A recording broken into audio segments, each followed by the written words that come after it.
Hi friends, ഇന്നത്തെ വീഡിയോയിലേക്ക് എല്ലാവർക്കും സ്വാഗതം. ഇന്ന് നമ്മുടെ റൈസ് മുട്ടച്ചോറാണ് കേട്ടോ. മുട്ടയും തക്കാളിയും വെച്ച് ഒരു അടിപൊളി ടേസ്റ്റിൽ റൈസ് ഉണ്ടാക്കിയെടുത്താലോ. സ്കൂളിലേക്കൊക്കെ കൊടുത്തയക്കാനും എല്ലാം അടിപൊളിയാണ്. അപ്പം അതിന് വേണ്ടി ഒരു ടേബിൾ സ്പൂൺ നെയ്യ് ഒഴിച്ചു കൊടുത്തു.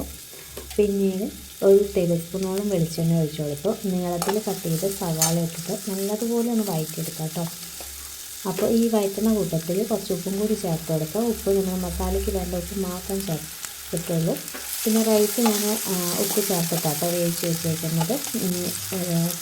സവാള എല്ലാം നല്ലതുപോലെ വഴണ്ടി വരുന്ന സമയത്ത് ഒരു ടേബിൾ സ്പൂണോളം ഇഞ്ചി വെളുത്തുള്ളി പേസ്റ്റ് ചേർത്തിട്ട് നല്ലതുപോലെ ഒന്ന് പച്ചമണം മാറുന്ന സമയത്ത് ഒരു തക്കാളി നല്ല ചെറുതായി കട്ട് ചെയ്തതും കൂടി ഇട്ട് കൊടുക്കുക കേട്ടോ. ഈ തക്കാളി നല്ലതുപോലെ സോഫ്റ്റായിട്ട് വെന്ത് കിട്ടണം. അതിന് വേണ്ടിയിട്ട് നല്ലതുപോലെ നിറച്ച് കൊടുത്തിട്ട് ഒരു 2-3 മിനിറ്റ് ഒന്ന് റസ്റ്റ് ചെയ്യാൻ വെക്കുമ്പോഴേക്കും തക്കാളി നല്ലതുപോലെ സോഫ്റ്റ് വെന്തിട്ടുണ്ടാവും കേട്ടോ. ഇനി ഇതിലേക്ക് കുറച്ച് മസാലകളായിട്ട് ചേർത്ത് കൊടുക്കാം. അപ്പോൾ ഇതിലേക്ക് ചേർത്ത് കൊടുക്കുന്ന ഒരു table spoon Kashmiri chilli powder, 1 table spoon മഞ്ഞൾപ്പൊടി, 1 ടേബിൾ സ്പൂൺ ഗരം മസാല, കുറച്ച് അണ്ടിപ്പരിപ്പും കൂടി ചേർത്ത് കൊടുത്തിട്ട് നല്ലതുപോലെ ഒന്ന് വഴറ്റിയെടുക്കാം കേട്ടോ. ഇനി നടുക്കായിട്ട് എല്ലാം പെടുക്കി ഒതുക്കി വെച്ചിട്ട് നടുക്കൊരു കുഴി ഉണ്ടാക്കിയിട്ട് അതിലേക്ക് കുറച്ച് വെളിച്ചെണ്ണ ഒഴിച്ച് കൊടുക്കാം. വെളിച്ചെണ്ണ ഒഴിച്ച് കൊടുത്തിട്ട് ഒരു 3 മുട്ടയായിട്ടോ ഞാൻ ഇവിടെ എടുത്തേക്കുന്നത്. നമ്മുടെ റൈസിൻ്റെ ക്വാണ്ടിറ്റി അനുസരിച്ച് മുട്ടയുടെ എണ്ണം കൂട്ടാം കേട്ടോ. കൂട്ടോ കുറയ്ക്ക് എന്തായിട്ട് ചെയ്യുക. അപ്പോൾ ഞാനൊരു 3 കേട്ടോ എടുത്തിരിക്കുന്നത്. ഇനി ഈ മുട്ട നല്ലതുപോലെ മസാലേൻ്റെ ഒപ്പം നല്ലതുപോലെ ഒന്ന് വഴറ്റിയെടുക്കുകയാണ് ചെയ്യുന്നത്.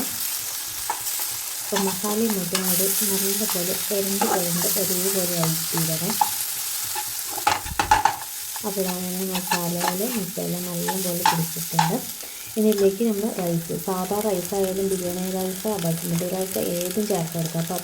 അപ്പോൾ ഞാൻ സാധാ ബിരിയാണി റൈസ് ഒന്ന് 10 ഗ്രാമ്പും ഇറക്കിയിട്ടിട്ട് ഒന്ന് തിളപ്പിച്ചെടുത്തതാണ്.